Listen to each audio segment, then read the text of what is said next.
Expedição BR Brasil, continuamos em terras paranaenses. Oportunidade de conhecermos mais um projeto da ovinocultura de corte.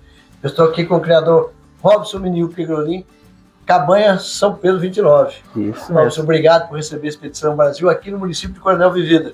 É um prazer a gente poder estar aqui para mostrar e contar essa história. Prazer é nosso receber vocês aqui contando a história, dando um foco na ovinocultura e caprinocultura brasileira para dar uma alavancada e mostrando que é possível, que eu, pelo menos, almejo viver da ovinocultura. E aí, falando já dessa história, quanto tempo de ovinocultura e como é que começou a ovinocultura na sua vida? Fazem 3 anos que eu comecei. Eu tinha vaca de leite e por problemas de saúde, eu resolvi ia começar com algumas ovelhas. Foi através até de um vídeo institucional da Cressol que eu vi. Ia começar um projeto na região sobre ovinos e tal. Aí despertou o interesse de ter junto com as vacas, para dar uma diversificada na propriedade. Aí foi dando problema de coluna e as vacas foi ficando mais judiadas. Aí a gente foi buscando conhecimento e tal. Foi começando esse projeto ali com assistência técnica. A gente foi procurando buscar conhecimento e coisa, e vimos que era possível viver só da ovinocultura, escalar para viver. Ovinocultura quando ainda tinha as vacas, ou saiu com as vacas para depois entrar na ovinocultura? Como é que foi esse processo? Primeiro eu saí com as vacas para daí começar com a ovinocultura. Tentamos começar já do jeito mais certo possível. Começamos com assistência técnica 8 meses antes de ter os primeiros animais. Fundamental, né? Fundamental. Planejamos. Total diferença. A gente consegue planejar, evitou gastos que ia ter e que seriam desnecessários. Como é que foi para você o desafio de sair da bovinocultura de leite e entrar na ovinocultura? Tiveram desafios? Que desafios foram esses? Para mim foi grande porque era uma coisa totalmente nova. A gente tinha... Não é uma vaca pequena. Não, a gente tinha totalmente uma ideia diferente, cheio de histórias que contavam pra gente que não tem nada a ver, assim, mas assim, é uma coisa que já antes de ter os animais eu já comecei a pegar um gosto. Aí quando só vinham os animais a gente se apaixona e... O que você viu de desafio maior na parte de manejo em si, para trabalhar e para implantar a atividade, e mesmo no dia a dia hoje, o que você tem de desafios no dia a dia, que para você são desafios importantes de ter conhecimento para poder ter eficiência no rebanho? Assim, no começo, mais assim, foi a gente comprar rebanho de fora, a questão de zoonoses, até a gente aprender bem como controlar, fazer o manejo para controlar mais essa questão de verminoses aí. Isso, para mim foi o desafio maior, mas agora a gente já está... Você comentava, você já estava com assistência técnica quando os animais chegaram aqui. Quer dizer, tem esse monitoramento e acompanhamento da assistência desde o início, antes do rebanho chegar e depois com o rebanho aqui, agora continuar com assistência. Isso tem feito para você a diferença nesse trabalho? É fundamental. É fundamental. A gente, às vezes, precisa, qualquer dúvida, principalmente a gente que o conhecimento sobre ovinos era zero, qualquer coisinha a gente liga, manda uma mensagem, pede lá qualquer duvidazinha. É essencial. Se não fosse essa assistência, eu acredito que não teria girado, porque a gente, até porque aqui na nossa região, no nosso município, os profissionais foram se especializando em outras áreas. Tem profissionais que você fala sobre ovinocultura que entendem o básico. Mesmo sendo um veterinário zootecnista, mas ele não tem um conhecimento aprofundado. Isso, ele entende o básico que ele aprendeu lá na faculdade. Já o técnico que a gente tem, ele já se especializou, voltado para a área de ovinos, na atividade. Falando aí um pouco dessa estrutura, né? Você está trabalhando aqui, daqui a pouco nós vamos ter a oportunidade de ir lá no Curral, a campo, para conhecer o projeto. Você está pensando num projeto aqui, num sistema de produção. Qual que vai ser o sistema que você tem trabalhado, o que você vai adotar para a produção de cordeiro aqui na propriedade? Mais para frente, a ideia é ser... A gente está agora focado em pasto, né? Então, mais para frente a gente quer aumentar, então a gente vai tentar separar por classes de animais e tentar focar num semi-confinado para aumentar a quantidade de animais. Hoje a sua estratégia está sendo a formação dos pastos, do piquete. Isso. Mesmo você tendo as vacas antes, você tinha uma estratégia que com as ovelhas mudou completamente. Isso. A questão de cercas, a gente teve que estruturar, mudar, né? Hoje você está trabalhando com que gramíneas? O que você tem implantado hoje para trabalhar a produção de volumoso? Eu estou trabalhando com Tifton. No inverno a gente faz sobre semeadura nessa Tifton, a área onde que ainda não tem Tifton, que a gente vai implantar aveia de inverno.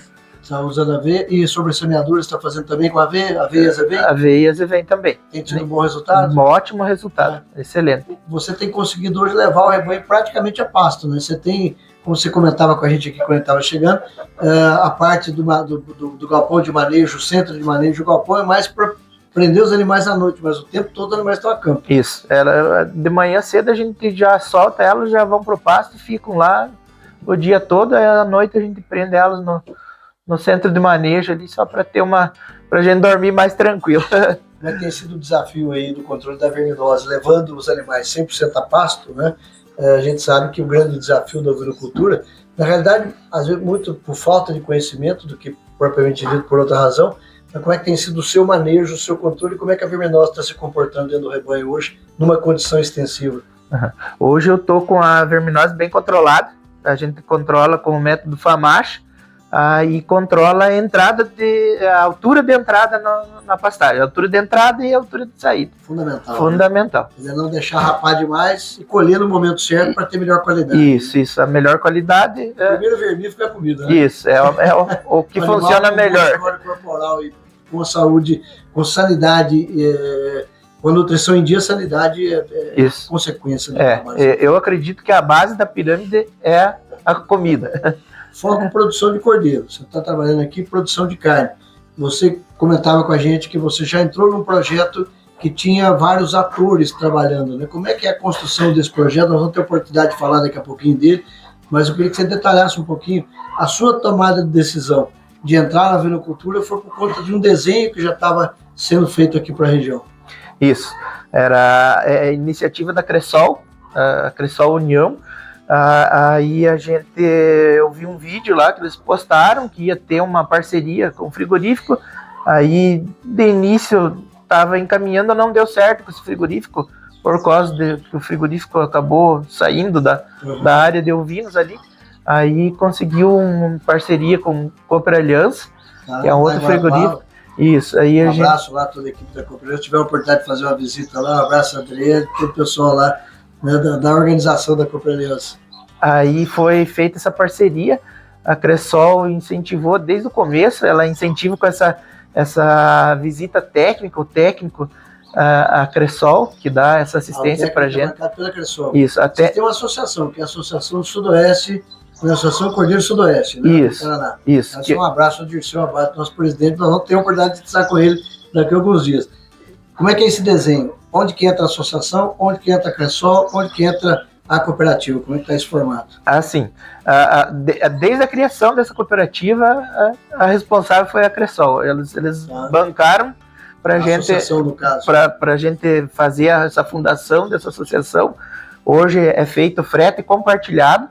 Então, quem tem 20 animais entrega, quem tem 2 entrega.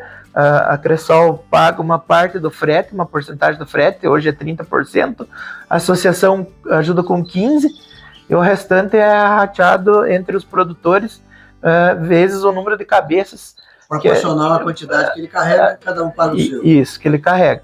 Aí, assistência a Cressol Banco Técnico? Assistência a Cressol Banco Técnico, porque hoje a gente começando seria totalmente inviável. Um técnico hoje é um salário mínimo, uma diária. Então, tu pagar uma visita mensal aí hoje, quem ainda não está com a coisa girando, inviabilizaria uma coisa que daí não iria para frente, porque sem conhecimento você não... E a comercialização via Cooper Aliança também está tranquilo, quer dizer, é preocupar em produzir cordeiro. É produzir cordeiro. O que é produzir, eles compram. Fantástico. Bom, melhor do que a gente ter a oportunidade de falar do projeto aqui na propriedade, Cabanha São Pedro 29, vamos lá para conhecer? Vamos lá. Vamos lá para conhecer a estrutura de currais, rebanho, conhecer manejo nutricional e conversar um pouco mais com o Robson do projeto sendo desenvolvido aqui no município de Coronel Vivim. Desde muito cedo, Meu pai tentou plantar em mim a paixão dele pela terra. Um dia, ele percebeu que a paixão já tinha brotado. Mas eu não fazia ideia de como tocar tudo isso sozinho.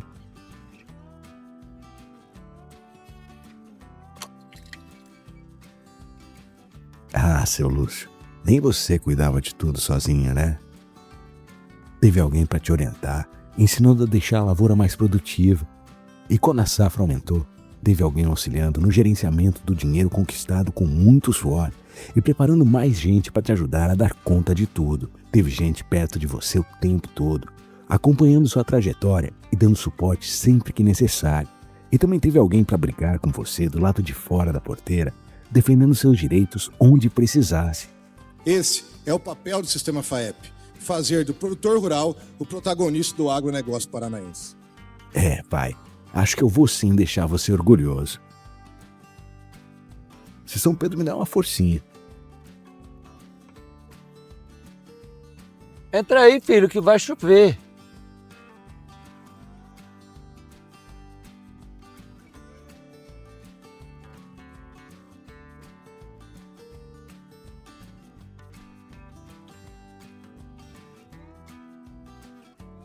Seu Lúcio sabe das coisas. É, ele sabe das coisas mesmo.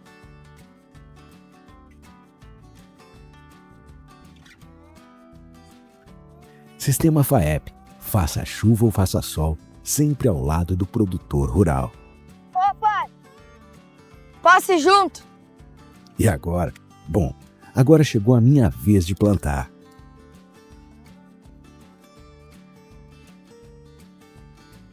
Robson, aqui nós estamos vendo um lote de manejo aqui da propriedade. Que lote é esse aqui? Como é que tem sido feito o trabalho com esse lote? Esse lote é de matrizes paridas e estamos no final da parição, tem mais 5 para parirem ainda. Então a gente está trabalhando com a pastagem sobre semeadura em cima da Tifton, de azevém e aveia. Eu solto no piquete pela manhã, final da tarde uma suplementadinha com uma silagem para ela saber que tem que voltar para lá para o galpão, mas basicamente no pasto. Você tem trabalhado, inclusive a gente está vendo aqui, todas as fêmeas paridas com cordeiro ao pé a pasto. Como é que é esse manejo do nascimento até o desmame ou até o abate? Como é que você tem feito esse manejo?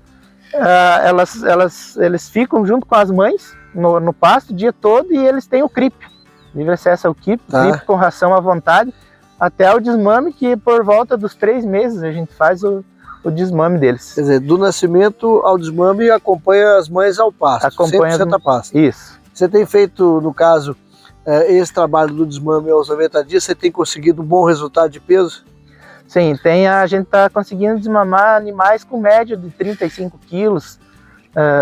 Alguns assim já saem com peso de abate, 40, 42 quilos, algumas exceções. Você já está conseguindo ter um bom resultado, mortalidade baixa? Baixa, bem baixa a mortalidade. Uhum. Nós estamos vendo aí o manejo, lote de ovelhas aqui, ovelhas que estão parindo, ovelhas que saíram da estação de monta.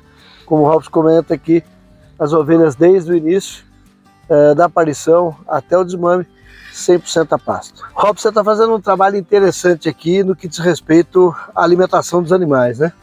Como é que é a sua estratégia de planejamento alimentar? O que você tem feito aqui?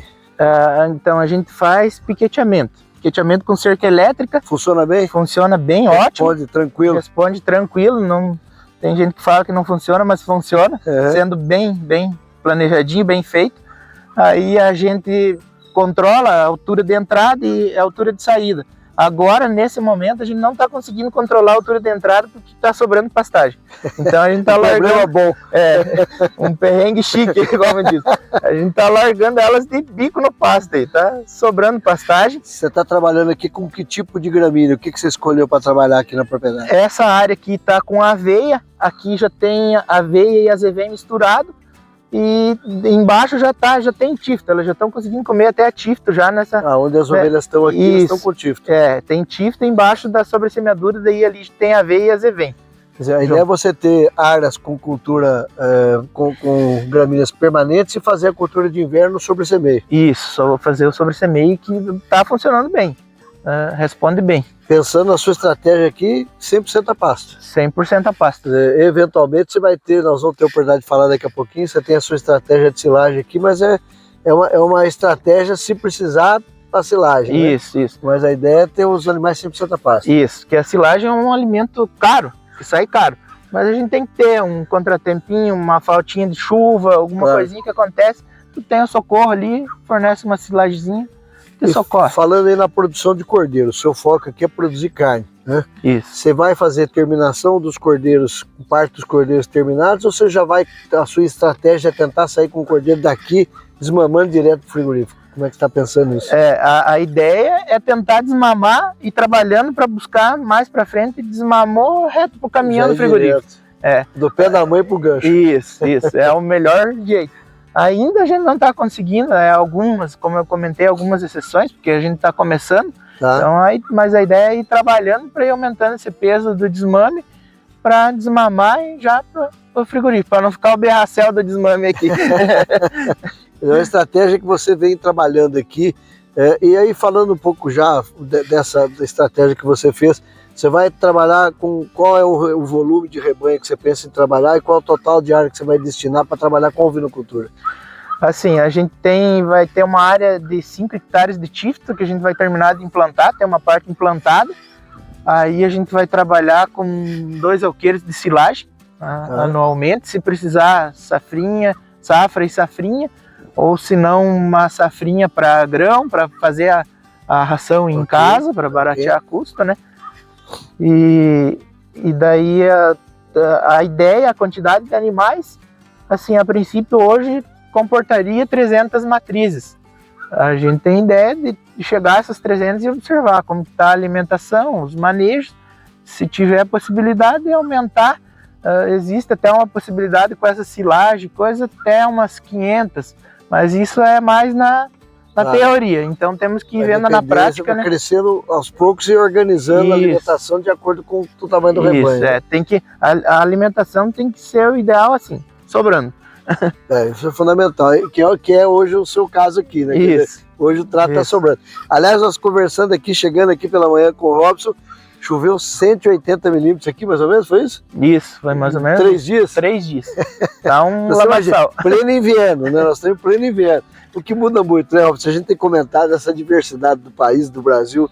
Eu estava agora, semana passada, eu tive a oportunidade de ir rapidamente fazer um intervalo aqui no Paraná e a Minas Gerais. Nós estamos já 90 dias sem chuva lá em Minas Gerais, pasto seco, né? Quem não tem planejamento alimentar com a silagem ou com uma capineira, uma cana, passa aperto, porque aqui no inverno você tem fartura de alimento, né? O Paraná tem essa diferença.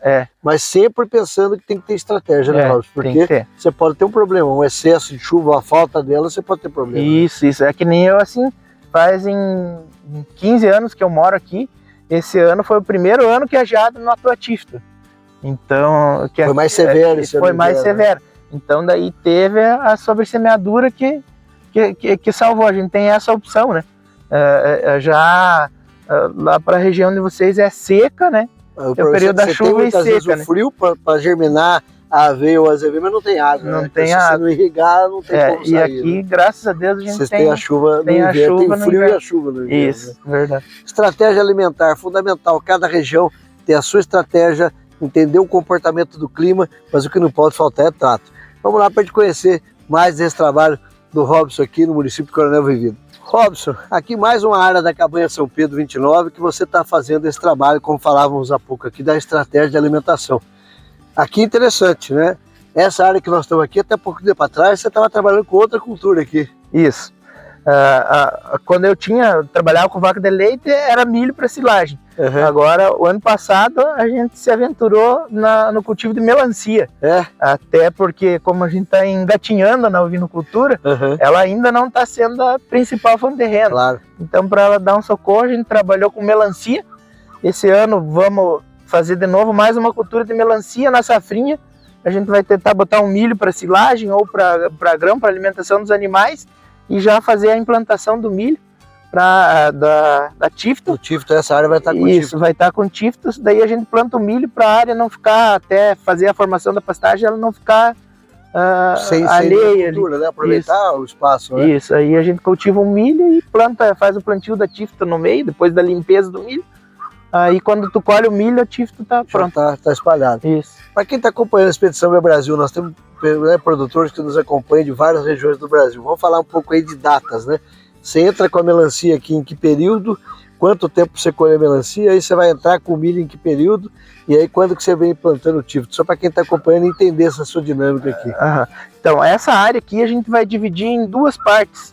A primeira parte, como aqui está friozinho ainda, a gente está fazendo as mudas da melancia para até o dia 15 ou 20 do mês que vem. Nós estamos agora em agosto e setembro. Isso, você está plantando. Agora em setembro a gente implantar a metade aqui em mudas, por causa da germinação, que ela é enjoadinha. Então a gente faz a muda e implanta. Aí mais para outubro a gente planta a outra área. Então, em dezembro começa uma parte da colheita e em janeiro termina o restante. Então, de 60 dias, mais ou menos, do plantio a colheita? 90 dias. 90 dias. Isso. Então, aí, em fevereiro, por aí, a gente implanta o milho e aí você já entra com o tifto nas entrelinhas para fazer a... Isso, a gente planta com espaçamento de 90, maior um pouquinho, né? Aí a gente implanta tifto no meio. Quando colher o milho, o pasto está pronto. O pasto está pronto. Quer dizer, estratégia aqui da propriedade, né? Cabanha São Pedro 29, aqui com o criador Robson, exatamente isso. Fazer a rotação de culturas, nesse caso aqui com a melancia, né? Saindo a melancia entre o milho, na entrelinha do milho, a implantação do tifton para a formação da pastagem na alvinocultura, que está sendo ampliada, né, e implantada aqui na propriedade. Essa é uma área que foi, elas já passaram pastando. Esse é rebrote já. Rebrote da aveia. Tem quanto tempo que elas saíram dessa área aqui? Aqui faz uns 15 dias que elas já passaram aqui. 15 dias já está desse jeito? Já está desse jeito, já estaria na altura de solto de novo. Aí, como eu comentei antes, como está sobrando a pastagem, esse ano aqui vai ficar para uma cobertura, para outra cultura. Mas é uma área que elas já poderiam voltar tranquilamente em cima. Eles já poderiam estar pastando novamente aqui. Isso. Interessante, né? Você vê, quer dizer, elas ficaram aqui nessa área de implantação aqui da aveia. Ficou quanto tempo aqui nessa área? Elas ficaram 6 dias aqui. E já está nesse porte aqui já? Já está nesse porte e tem, se tu observar, tem uns lugares que elas nem pastaram. Quer dizer, não deu conta de comer. Isso. Né? Então a gente está vendo aí dentro dessa estratégia, nas áreas aqui com a rotação de culturas, a área agora que vai receber aqui a melancia, mas que já foi pastejada com aveia, já está de novo nessa altura da rebrota, que já poderia estar entrando com os animais novamente. O que não pode faltar é comida, né, Robson? É, comida. Comida tem que ter sobrando. Robson, falando aqui do manejo dos piquetes, né? Você falava há pouco que você fez a sua estratégia aqui de subdividir em piquetes, em áreas com tifton, áreas que você está fazendo a rotação, né, com cultura da melancia, do milho e plantando a aveia ou azevém. E nós estamos vendo aqui o corredor com cerca elétrica, né? Você vai mudando essa cerca elétrica de acordo com a sua necessidade? Isso, eu estou mudando ela. Esse piquete aqui, a entrada é no começo lá, aí o outro piquete aqui, a entrada era logo na frente aí a gente vai mudando, conforme elas vão passando. Aí a ideia é com o tempo e fazendo esse corredor fazer fixo, de choque também, mas fazer ele fixo e daí só vai dividindo os piquetes de... Você faz uma linha mestra e depois você faz só as laterais e você vai subdividindo. A grosso modo seria uma espinha de peixe. Então você entra aí piquetes para cada lado, fazer uma linha mestra no meio e vai soltando para o lado. É um custo, né, um custo mais baixo do que fazer uma cerca definitiva, por exemplo, de tela ou de arame, e funciona bem com as ovelhas. Né? Isso, para mim está funcionando 100%. É fácil de tu trabalhar também, você não precisa ter tudo elas feitas, se puder também agiliza o teu trabalho, mas se não, para tu ir mudar um piquete ali rapidinho, troca os palanquinhos, passa o fio, 2 toques está pronto. Perfeito. Detalhes aqui do trabalho do dia a dia aqui do criador Robson, Cabanha São Pedro 29, aqui no município de Coronel Vivida, no estado do Paraná. Robson, nós estamos na área aqui de produção de silagem, né? Embora você tenha hoje pasto sobrando com fartura e qualidade, mas não pode abrir mão de ter estratégia também de armazenar a alimentação, né? Isso. A silagem, como todo mundo sabe, é um dos alimentos mais caros que tem. Mas é um alimento que tu tem que ter. que qualquer contratempo que aconteça, tu tem alimento para os animais garantido pro ano todo. Você já tinha aqui o hábito do uso da silagem em função do gado de leite que se criava antes das ovelhas, né? Isso. A ideia agora é você continuar trabalhando com a silagem dentro de uma estratégia mais pasto e silagem eventualmente para algumas categorias em algum período. Isso. É mais para alguma eventualidade que faltar pasto, normalmente encurta o pasto na época de transição. Na época do verão nosso, aqui para o inverno, ele encurta o pasto e a gente suplementa um pouquinho mais com silagem para dar tempo do pasto reagir, para vir o pasto. Algumas categorias que não precisam tanta exigência nutricional, apesar que a parte nutricional da silagem é excelente também. Sim, com certeza. A gente fornece mais silagem e um complementozinho de proteína. Já os mais exigentes é mais pasto. Dentro de uma pastagem de qualidade que você tem, que é a aveia e a azevém, você tem uma qualidade a pasto que supre a necessidade desses animais. Né? Isso, exatamente. Então, a estratégia aqui do planejamento alimentar dentro aqui da cabanha São Pedro 29, aqui no município de Coronel Vivida, com o criador Robson.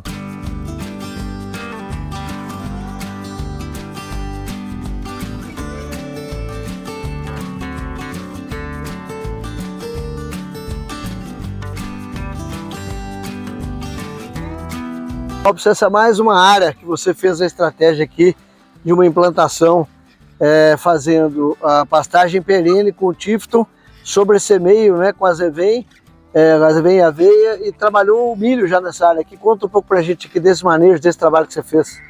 Isso, a gente plantou o milho com espaçamento de 90 centímetros, aí no meio da carreirinha de milho ali, cada 50 centímetros a gente fez uma covinha para implementar a Tifton.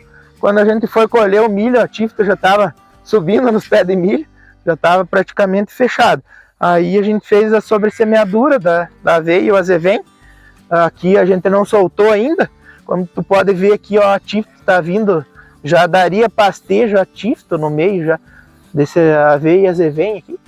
Então acredito que semana que vem elas já vão estar entrando para dar uma baixada na aveia e azevém, e a Tifton já vem com mais força ainda. Já vem com mais força ainda. Nós estamos vendo as ovelhas naquele piquete ao fundo, que tem a mesma situação daqui. Foi feita também a área de Tifton com sobressemeio de aveia e azevém. Isso, foi feita a mesma, e que é o que a gente vai fazer nessa área que eu comentei, que foi plantado melancia ali, e vamos plantar de novo, vai ser feita essa mesma estratégia. Vai ser plantado o milho com a implementação da Tifton. Quer dizer, você tem trabalhado aqui nessa rotação, e aí falando de um desafio, que é o desafio do produtor, que é a questão da verminose, falando com os animais 100% a pasto. Como é que está o seu controle de verminose aqui? Como é que você está convivendo com a verminose? Tem sido para você um desafio, um problema? Para mim ainda está bem tranquilo. A gente está fazendo o método FAMACH, desverminando só a hora que precisa. Tenho animais aí que faz 2 anos que não é desverminado. Então, mantendo o FAMACH sempre bom? FAMACH sempre bom, score bom também. É importante também fazer um manejo no pasto, fazer um rodízio interessante no pasto, não ficar sempre no mesmo lugar ali, para ajuda no controle também.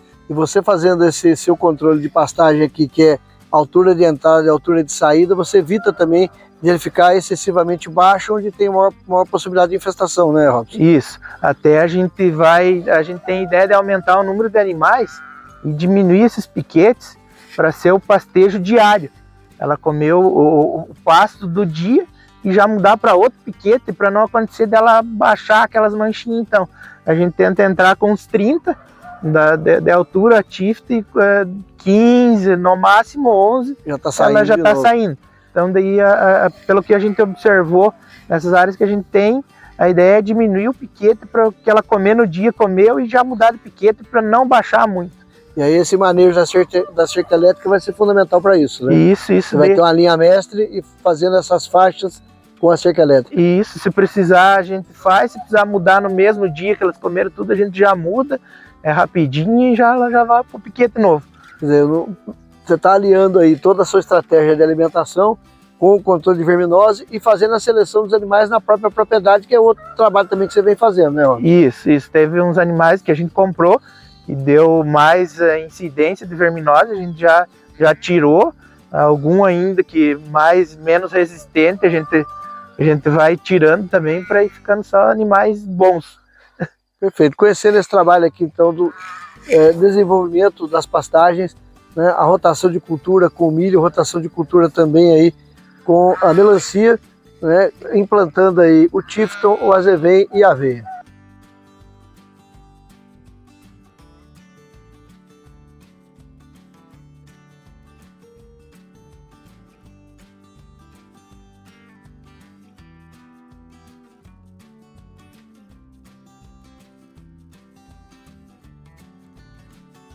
Bom, Robson, aproveitar aqui a oportunidade, nós estávamos aqui nessa visita com você, tendo a oportunidade de falar do projeto e de repente nós tivemos essa graciosa visita aqui da Cressol, né, chegando aqui com a gente, estou aqui com o Vilmar, que é o vice-presidente, né, para falar, aproveitamos a visita, aproveitamos o momento para falar um pouco mais desse projeto, né, queria que você continuasse falando para a gente dessa questão do desenho do projeto, para puxar depois o assunto com o Vilmar aqui para entender um pouco dessa iniciativa. Se você fosse pensar em entrar na atividade sem ter esse desenho criado, você entraria na atividade? Não, hoje inviabilizaria se não tivesse essa junção das cooperativas com o apoio da Cooper Aliança também, aqui onde a gente está localizado, inviabilizaria frete para outros frigoríficos que teria, não seria possível estar nessa atividade. E desde que eu vim morar aqui, fazem 15 anos na propriedade, uma propriedade familiar, 14 hectares a gente tem. Desde o começo, quando eu comecei com as vacas, só foi possível com o auxílio da Cressol, que é uma cooperativa também, a gente conseguir recursos a baixo custo para a gente conseguir investir e conseguir pagar, porque senão a gente não conseguiria, a gente não teria um valor para conseguir investir, fazer o necessário. Aí surgiu também da oportunidade que é voltado para os ovinos ali, que a gente abraçou e estamos gostando da atividade e tendo o apoio e o suporte necessário que a gente precisa. Bom, a gente está falando aqui de cooperativismo, nós estamos falando de cooperativismo na comercialização, nós estamos fazendo na organização do produtor e cooperativismo de crédito, representado aqui pela Cressol com o Vilmar. Vilmar, como é que começou essa ideia? De onde surgiu a ideia de vocês de trabalhar a ovinocultura, né? Como é que foi esse desenho que vocês pensaram para introduzir a ovinocultura aqui na região de Coronel Vivida? Então, a gente ouvindo o Robson, eu me recordei lá do início de como que a gente chegou onde que a gente está hoje com o projeto dos cordeiros da ovinocultura. Há uns 10 anos atrás, né, Robson, e aqui na nossa região, e eu acho que aconteceu isso no Brasil, teve uma invasão muito grande dos produtores de leite, com a desistência das atividades leiteiras. O pequeno produtor saindo da atividade. Isso.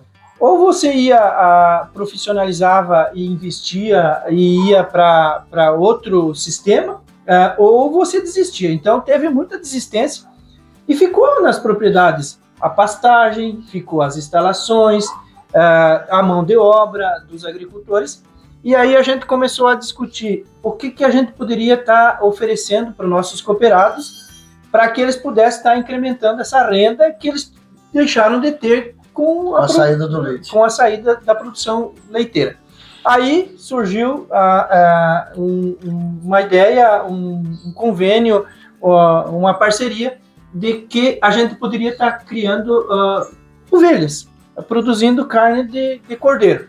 Aí, como o Robson falou, a gente foi atrás, começou a fomentar e viu que poderia ser possível a implantação de rebanhos de ovelhas naquelas propriedades onde que tinha o leite tinha saído naquela época, né? Por quê? Porque os agricultores, nossos cooperados, já tinham a prática, tinham as instalações, algumas instalações, a pastagem, então por que não implantar? Principalmente o produtor de leite, né, ele já tem por aptidão a produção de volumoso, né, a produção de comida em quantidade e qualidade, que é fundamental também para o sucesso da atividade da ovinocultura. Né? Exatamente. Um dos exemplos dos nossos agricultores é o Robson. Então ele tinha já implantado um volumoso, já a planta da grama, que oferecia para os animais das vacas, ele utilizou para o cordeiro. Então, se instalou muito bem. Hoje a gente já está avançando, já está falando em ampliação aqui no Robson, do projeto, ampliar o número de matrizes. Então, é uma situação que se encaixou e começou, ainda agora nós já não estamos mais gatinhando. A gente já está dando os primeiros passos para que o projeto tome corpo e cada vez vá fazendo a sustentabilidade da propriedade, porque até então seria uma renda secundária ou até mesmo uma renda complementar, e a gente já fala em algumas propriedades que para ser a renda primária, a principal da propriedade. Vocês fomentaram a criação de uma associação também, quer dizer, foi uma iniciativa da Cressol também, criar a Associação Cordeiro Sudoeste, também partiu a iniciativa de vocês de fomentar essa associação? Sim, a cooperativa nasceu de algumas associações, então a gente tem com bons olhos e vê que o caminho é o associativismo ou o cooperativismo. Com certeza. Então a gente fomentou, por que não se unir? O Robson, ou como outros produtores sozinho, produz lá de repente 10 cordeiros no mês, mas a associação produz 50. E para você abarganhar até mesmo preço ou comprar insumos para 10 e para 50, dá uma diferença. Muda de figura. Então a cooperativa também subsidiou com recursos, subsidiou com mão de obra para que se criasse essa associação. E hoje, graças a Deus, né, hoje o Robson já faz parte da associação, da diretoria, está indo muito bem para que organize desde a produção até a comercialização, essa logística de entrega. Então, isso tudo passa pela associação. Começou com quantos criadores e quantos criadores tem hoje? Teve uma evolução disso? Como é que está esse desenho desde o início? Teve. Você conhece, quem está nos ouvindo, quem nos está vendo, sabe como que funciona o associativismo. Às vezes você começa com um número grande. Tem sempre aquele que sai, que não é aptidão dele. Isso. Então, aqui na nossa associação, na Associação dos Ovinicultores, não foi diferente. Você inicia com um número, daqui a pouco vê algumas desistências, mas tem um número bacana de associados na associação. Hoje, eu não tenho o número exato, de repente o Robson tem o número exato de quantos que começou e quantos que tem na associação, mas a associação está ganhando corpo. Os agricultores têm aqueles que ficam esperando, às vezes. É normal. Vai dar certo, não vai dar para mim. Vou ver o vizinho fazer para ver se eu faço, se eu aumento, se eu não aumento. E se não for assim, não é associação. Sempre tem aquele que tem a iniciativa de fazer acontecer, que tem um pouco mais de coragem, a coisa ampliar. Não é normal, a famosa escada de adoção. Exatamente. É normal que aconteça. Né? E a escadinha, o caminho é esse. Então, a associação está se firmando graças a um conjunto de produtor, agricultor, a cooperativa Cressol, que apoiam bastante, várias e várias entidades, associações. Então, tudo isso é um conjunto de esforços para que essa associação desse certo. Antes de entrar no detalhe do desenho, eu queria fazer uma provocação aqui, né? É óbvio que a cooperativa de crédito, né, ela tem por objetivo, por um dos objetivos, que é fornecer recursos, né? E ela tem toda a parte também administrativa, ela tem que gerenciar recursos que vêm do governo federal, seja BNDES ou seja outras fontes, que existe uma regra para ser cumprida. Mas tem um lado social que a cooperativa desenvolveu aí, né? Quer dizer, não é só o olhar do crédito, o oferecimento do crédito e receber do produtor com aquela taxa que ele tem. Um lado social que vocês pensaram o projeto para substituir uma situação de renda que deixou de existir e vocês pensaram esse projeto também visando esse desenvolvimento social. Não é só prestar dinheiro, né? É ter o lado social de desenvolvimento. Isso mesmo. Então a gente tem um projeto que o Robson está incluído, que se chama empreendedorismo. A gente tem um empreendedorismo rural e urbano. Tem aqui esse é um material que os nossos técnicos... É um caderno de campo. Um caderno de campo, que aqui tem várias anotações do dia a dia aqui das visitas, né? Então, o que a gente quer com isso? Toda a movimentação que tem o cooperado na cooperativa gera um resultado. Sim. E lá no final do ano, na distribuição Dessas sobras, a gente destina uma parte, 7%, que vai para um fundo, e o empreendedorismo está nesse fundo. Então, uma das ações sociais é essa. Ah. E falando do empreendedorismo, os nossos cooperados têm uma média de uso de produto da cooperativa. A nossa média de uso dos produtos da conta corrente, dos seguros, de financiamentos, dinheiro guardado, é 50% a mais da média. Nosso cooperado, em média geral, é tanto. Os agricultores que são acompanhados e que fazem parte do empreendedorismo é 50% a mais. Então você veja que casa muito bem. Claro. O agricultor faz a sua movimentação na cooperativa, que é dele, e tem um retorno, a gente reinveste esse recurso em assistência técnica. É um ciclo virtuoso. Exatamente. Né? É uma coisa que puxa a outra, e o crescimento é conjunto. Né? O crescimento do cooperado, da cooperativa, né? E gerando uma economia circular para a região, que é extremamente interessante. Exatamente. Né? Então, quando a propriedade aqui, que nós estamos aqui no Robson, cresce, a movimentação dele cresce. E ele movimenta onde? Movimenta a associação, que ele faz parte, movimenta a cooperativa de crédito, que é o nosso caso, e o mercado, e o mercado está comprando insumo, ele está buscando ali, tem assistência técnica. Exatamente. Também está gerando emprego, né? Você cria realmente uma economia circular, né, extremamente positiva para a região. Né? Então, aí a gente vê com bons olhos e investe com muito carinho esse recurso, que a gente investe em assistência técnica. Por quê? Porque vai gerar a renda aqui na propriedade, claro, que vai fazer todo esse ciclo. Eu queria tocar exatamente nesse ponto para a gente falar desse desenho. Você que está nos acompanhando, para você entender um pouco do formato que está aqui. Nós temos numa ponta a cooperativa Cooper Aliança, que é responsável pela compra do cordeiro.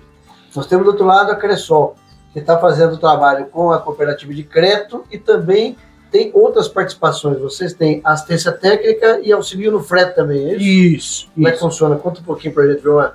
Então a gente auxilia, por exemplo, com assistência técnica, que é aqui na ponta, com o Robson. O agricultor, o cooperado tem que estar apto, né? Tem alguns critérios para ele estar recebendo. Então a gente tem parcerias, por exemplo, aqui com um veterinário especializado nessa linha de cordeiros. Então a gente subsidia a diária, a assistência técnica, que é um valor que a gente estabelece.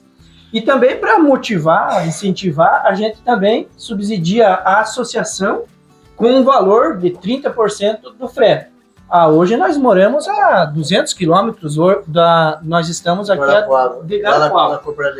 Então, para os agricultores, talvez um incentivo de 30% do frete, e a associação mais um pouco, é um incentivo que vai te sobrar um recurso, ele não vai precisar desembolsar agora. Ele pode reinvestir no projeto, reinvestir. Uma forma inteligente de pensar. Exatamente. Os papéis, né, meu? Exatamente. Daí o que o agricultor vai fazer? Esse 30% ele vai estar melhorando, de repente, uma compra de um animal, ou uma compra de uma ração, ou investindo na adubação, na correção do solo e assim por diante. Como é que você está vendo esse projeto, Vilmar? Pensando lá atrás, fazendo uma linha do tempo aí, um filme passando aí, do iniciar ou pensar o projeto, como é que você está vendo ele hoje? O que você está vendo de perspectiva o projeto para frente? Quando iniciou, a gente tinha uma visão de que nós ia colocar algumas ovelhas para os agricultores estar tirando uma renda, ou até mesmo para manutenção familiar, o consumo próprio. Mas os agricultores, com um incentivo, abraçaram esse projeto, que hoje, na cooperativa, não somente aqui na nossa cooperativa na União, a gente vê com um potencial muito grande. O consumo de carne de cordeiro, nos últimos tempos, cresceu exagerado. Falta cordeiro no mercado? Falta cordeiro no mercado e muito. E muito. Se você conversar com o pessoal da Cooper Aliança, a procura é muito grande. Conversei com a Adriana na visita que nós fizemos lá, ela comentava, nós estamos batendo 10 mil cordeiros por ano e temos demanda para bater 20 mil. Né? Então a demanda hoje já está batendo 10 mil com a demanda de 20 mil anos, quer dizer, tem condição de ampliar. Sim. Então a gente começou a fomentar. E os agricultores hoje já estão vendo e produzindo com qualidade.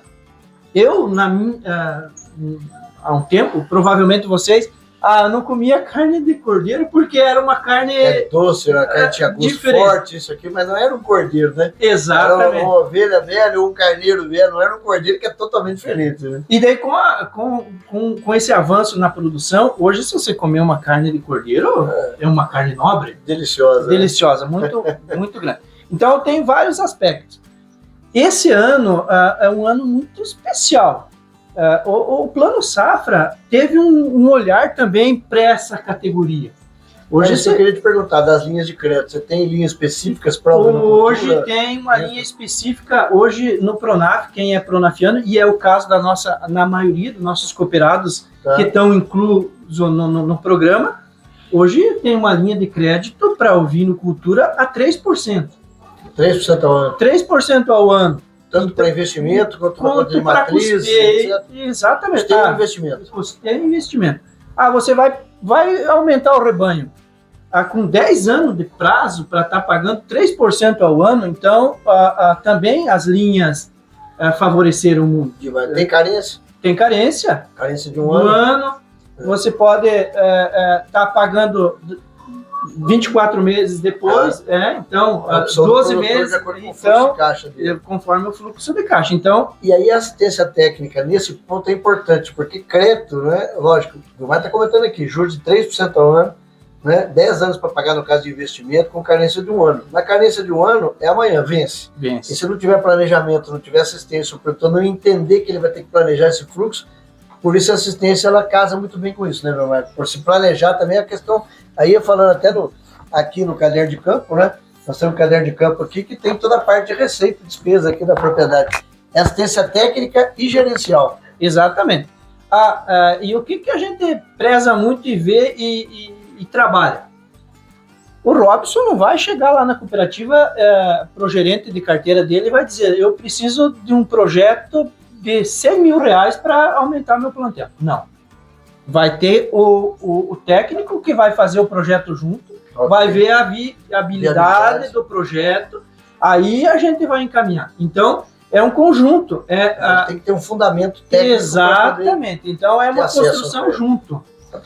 E vem lá as nossas equipes, os gerentes de carteira, vem como uma consultoria. Robson, a tua capacidade de pagamento não é para 100 mil. Mas 50 mil você se encaixa. Então, é que nem você falou, faz uma carência de um ano chega. Vence amanhã.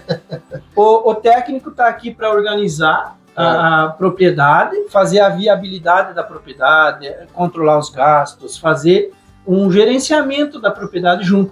E faz um projeto fundamentado nessas questões que provavelmente vai ter viabilidade. Como é que você está vendo isso para a região? Você acha que tem perspectiva? Você conhece bem a região aqui?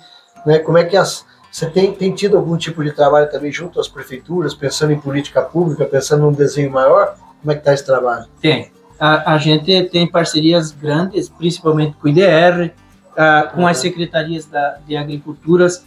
Tem muito, não somente nessa questão da ovinocultura, mas também em outras cadeias. A gente tem o empreendedorismo, que hoje tem a cadeia de hortifruti. E tem muitas entidades que dependem de compras do governo hoje, que são as compras que são destinadas para... Mercado institucional do PA, o PNAE, isso, né? Então, a gente tem muita parceria com isso.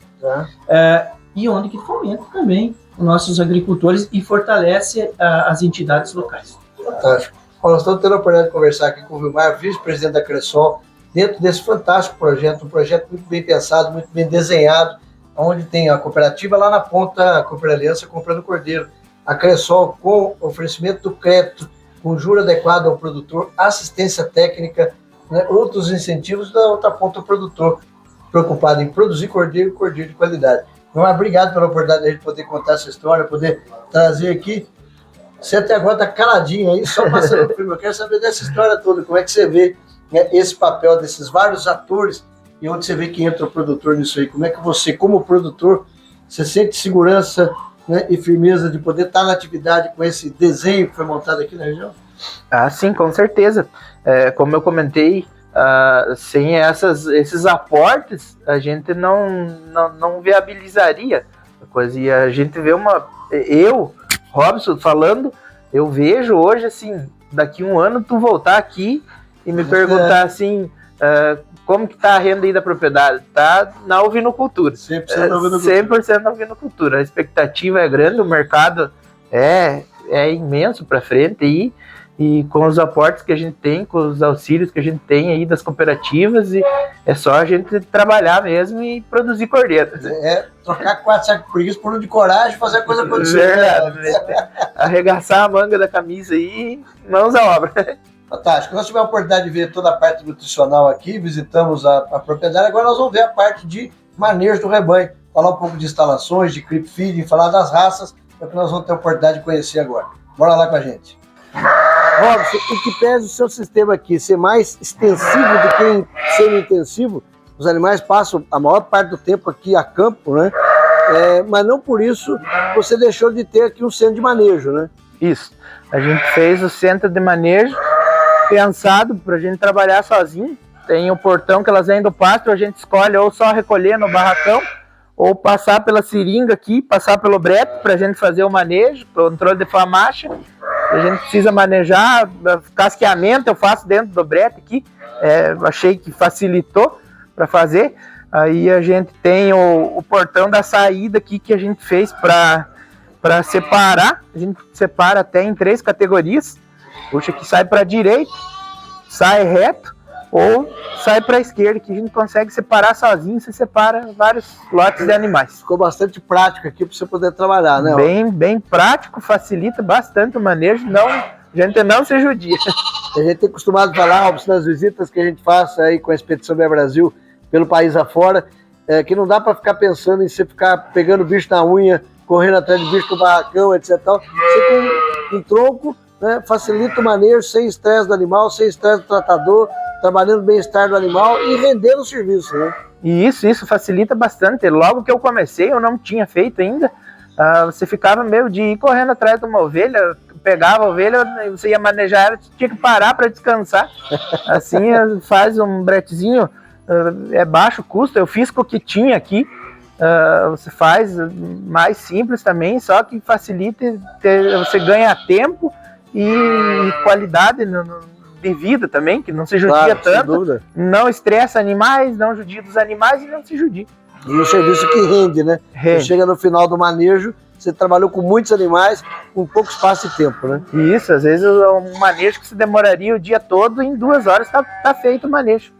Estou conhecendo aqui esses detalhes aqui da Cabanha São Pedro 29, né? A organização do tronco de manejo, de uma central de manejo para facilitar o dia a dia da propriedade. E a gente fez uma área de creep, aproveitando um espaço que ia ficar desativado, porque a gente fez o brete de manejo, então a gente utilizou para fazer a área do creep feed, para ter ração à vontade para os cordeiros. A gente fez a abertura onde só eles têm acesso, as ovelhas não entram, só os pequenos que vêm, então eles já acostumam, nos primeiros dias eles já acostumam, porque eles sabem que vão ter comida à vontade, e tipo, eles se sentem seguros, eles entram aqui, tranquilo, vão mamar e já voltam aqui para dentro, deitam aqui. Você fez diferença para você a utilização do creep feed aqui no ganho de peso dos animais? Sim. Depois do creep que começou a ter animais desmamando com peso de abate já. Antes do creep você não conseguia fazer o desmame com o peso que você está tirando hoje? Não. Aumentou, eu acredito que em 5 quilos a mais na desmama depois do creep. A utilização do creep. Então fica aí para você, criador, que está acompanhando aqui o dia a dia dos produtores através da Expedição BR Brasil, a importância da utilização do creep feed no manejo, independente do seu sistema, seja ele extensivo, semi-intensivo ou intensivo, o creep feed faz toda a diferença no dia a dia do manejo do rebanho. Robson, nós estamos vendo aqui a escolha de raças, né? A gente costuma falar que raça é aquela que dá resultado para a gente, que é o mais importante, né? Mas por que da escolha aqui das raças que você está trabalhando aqui no seu projeto da cabanha São Pedro 29? Sim, desde que a gente começou, teve a parceria da associação que a gente fundou aqui no Sudoeste com a Cooper Aliança. Então, eles preferem raças lanadas, né? Preferência ainda por Texel, Ile de France ou cruzadas, por acabamento de carcaça, qualidade de carne, né? Então, a gente já começou com esse foco de trabalhar com a Cooper Aliança. O objetivo aqui é produzir cordeiro. E o que você destacaria, né, na raça Texel que você tem trabalhado aqui, que para você está sendo uma vantagem também trabalhar com a raça? A habilidade materna, né, uma qualidade de carcaça, a rusticidade deles e a precocidade. São características aí do que o Texel traz para a propriedade. Isso. Principalmente a rusticidade, é um animal muito rústico. Perfeito. Estamos vendo aqui o trabalho sendo feito aqui na cabanha São Pedro 29, aqui no município Coronel Vivida, aqui com o criador Robson. Animais 100% a pasto, barracão eventualmente apenas para os animais fecharem no final do dia, 1% de manejo com a raça Texel trabalhando aqui para a produção de cordeiro de qualidade. Robson, você comentava com a gente da precocidade, né? E você aleatoriamente passou do seu lado, você juntou esse cordeiro aí. Fala um pouco pra gente dessa precocidade e também do controle zootécnico que você faz aqui. Esse cordeiro aqui tem 30 dias. 30 dias? Isso, aí a gente compra os brincos da Cooper Aliança, tem a rastreabilidade. Ele é um cordeiro que a gente tem o caderno de campo. A gente tem o caderno de campo, tem a data de nascimento, peso que nasceu. Aí a gente passa para um aplicativo que tem controle de peso, de famacha, tudo que a gente... Tá tudo na palma da mão. Tá tudo na palma da mão. E o celular hoje é um item indispensável, que tem todos os dados. Um cordeiro com 30 dias, tá com 18 quilos, 404 gramas de ganho de peso. Quantos dias? 30 dias. Peso? 18 quilos. 18 quilos, com 404 gramas. 404 gramas de ganho de peso. O animal que está a pasto e o creep feed com as ovelhas aí totalmente adaptado. Como você falou, precocidade, ganho de peso. O animal que está aí com uma estrutura corporal, já vai tendendo aí para um bom acabamento aí até o final do abate. Né? Isso, você já vê, você olha, você já vê um bichinho entroncado, os quartinhos bonitinhos, já vem se fazendo desde pequenininho. Perfeito. Então a importância aqui de fazer todo o trabalho do controle zootécnico, monitoramento do rebanho, rastreabilidade dos animais e principalmente ter o rebanho na palma da mão. Pô, Rob, se tiver uma oportunidade aqui de fazer essa visita, fico muito feliz de ter tido a oportunidade de estar aqui. Agradeço você por ter, né, aceitado, né, a visita da Expedição Via Brasil, porque é isso que nós queremos mostrar a viabilidade da atividade, mostrar a ovinocultura como um negócio de fato, independente do tamanho, pequenas, médias e grandes propriedades, mas principalmente contar a história, né, uma história de vida, uma história de desafios, uma história de persistência, de perseverança na atividade. Foi o que a gente teve a oportunidade de conhecer nesse trabalho aqui. Parabenizar sua família, né, pelo apoio, pelo incentivo, seus pais, sua esposa, né, a gente poder ter a oportunidade de contar e vivenciar um pouco dessa sua história. Sai daqui com bateria recarregada, sabendo que nós estamos no propósito de fomentar e divulgar a ovinocultura como de fato ela é. É o que a gente pode ver aqui, né? A ovinocultura como ela é na sua essência, né? E eu queria exatamente comentar isso com você, né? Você, dentro dessa sua perspectiva de trabalhar a ovinocultura, você comentava com a gente há pouco que você tem o interesse de que a ovinocultura seja o principal negócio da atividade. Usando o nosso mineirismo, onde que eu estou, para onde que eu vou, né? Como é que está a sua perspectiva? Quantas matrizes hoje? Você quer chegar a quanto? Está fazendo conta disso? Como é que está a atividade hoje? Ela está sendo um bom negócio? Sim, ela já está, é uma atividade que ela já está se pagando. Desde o começo a gente priorizou para isso, para a atividade se pagar. Não está sendo a atividade principal da propriedade ainda, que a gente tentou começar, não já lá em cima, tentou começar para ir crescendo. Tanto que eu comecei com 35 matrizes, hoje eu estou com 66. Agora o planejamento para o ano que vem é para chegar a 300 matrizes. Tá um salto aí 10 vezes no começo. Isso, pro ano que vem tu voltar aqui e fazer uma reportagem. Vai ser um prazer. A gente tá com 300 matrizes e eu tá te falando que a principal renda da propriedade é a ovinocultura. Você está começando bem estruturado, né? Tem por trás todo esse projeto, o desenho que a gente falou há pouco, assistência técnica, mas principalmente a sua paixão, a sua vontade de trabalhar a atividade, né? Preocupado em fazer coisa com qualidade, preocupado em produzir volumoso, né? Principalmente antes de ser pecuarista, tem que ser agricultor, né? Que é produzir comida, né? Para os animais, né? E você vê o negócio da atividade para a sua propriedade e para a região como uma boa alternativa? Eu vejo como ótima, tanto porque o mercado é um mercado muito crescente, que tem muito lugar para crescer, expandir ainda, e tem poucos aqui na região ainda. Só ainda falta um pouco de desmistificar a questão da agricultura na nossa região, é muito mistificada, tirar um pouco das crendices que tem, que carne é doce, que a ovelha tem que desverminar a cada 40 dias. Tem o conhecimento técnico necessário para isso. Isso, né? fazer uma coisa... Esse papel também da associação, né? A Associação Cordeiro Sudoeste, a Cressol, a própria Cooper Aliança, de reunir produtores, de trazer, porque está faltando cordeiro no mercado, né? Esse é um fato, quer dizer, hoje falta cordeiro. Há um movimento no sentido de fomentar para que mais produtores façam adesão ao projeto? Sim, é importante até para o cooperativismo, quanto mais pessoas está envolvido, viabiliza mais, a rentabilidade melhora para todos, né? Então, é importante que quem tiver interesse, que busque, que chame a gente aí para pegar a informação, venham visitar a propriedade, a gente é aberto para marcar uma visita, vem ver como que é a realidade aí, para nós alavancar a ovinocultura. Fica o convite para você que é da região aqui de Coronel Vivida, os municípios da região do entorno. A sede da associação é em Beltrão. É em Beltrão. Beltrão. Isso. Né? Então fica aí o convite, tem um raio de atuação, né, que viabiliza os produtores. O importante é isso, mais produtores, mais negócios acontecendo, viabiliza frete, viabiliza escala de produção, consequentemente assistência técnica e por aí vai. É um ciclo virtuoso de fomento e crescimento da ovinocultura. Não perca a sua oportunidade, mesmo que não seja a principal atividade por enquanto da sua propriedade, mas tenha a oportunidade de entender, conhecer o projeto para poder trazer. Robson, nós vamos caminhando para o final da visita, mais uma vez agradecer pela oportunidade de a gente estar aqui. Eu queria que você deixasse uma mensagem para quem acompanha a Expedição Bem Brasil, país afora.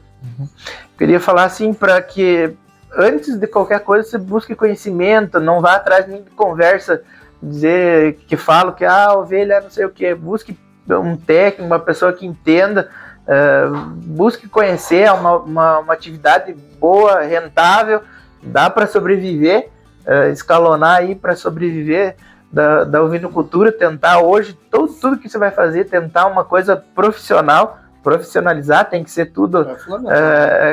Tu comentou das pastagens ali, o pasto não é tu plantar e coisa, o pasto é uma lavoura. Tu não planta isso, tu não planta soja sem adubo. Mesma coisa a pastagem, tu tem que todo ano fazer uma coisa caprichada aí. E pro pessoal, quem quiser vir conhecer... Tem telefone de contato, o Instagram, tem, queira deixar? Tem o Instagram, Cabanha São Pedro 29, lá tem o número de contato. Fica no link, Cabanha São Pedro 29, você que está acompanhando a gente aqui para fazer contato aqui com o Robson, para conhecer um pouco mais desse projeto na propriedade Cabanha São Pedro 29 e também o projeto aqui da Associação Cordeiro Sudoeste do Paraná. Então, amigo, obrigado pela oportunidade, sucesso, forte abraço, né? E a gente espera que realmente esse trabalho sendo desenvolvido aqui com vários atores, várias mãos, possam ser modelo a ser replicado em outras regiões. Eu tenho certeza que é um modelo para ser copiado. Parabéns aí, estendo parabéns a toda a equipe aí que faz parte desse projeto que vocês desenvolvem aqui. Muito obrigado. Obrigado pela visita, é um prazer receber. A porteira está sempre aberta, a hora que quiser voltar, pode voltar para acompanhar o que a gente puder colaborar, ajudar, estamos à disposição. Muito obrigado. E você que acompanha a Expedição Bem Brasil, mostrando o Brasil que o Brasil não conhece. Avante ovinocultura e caprinocultura. Nos siga no Instagram, no Facebook, para você ver o dia a dia das nossas visitas e o vídeo completo você vai assistir no canal do YouTube. Forte abraço, até a próxima visita.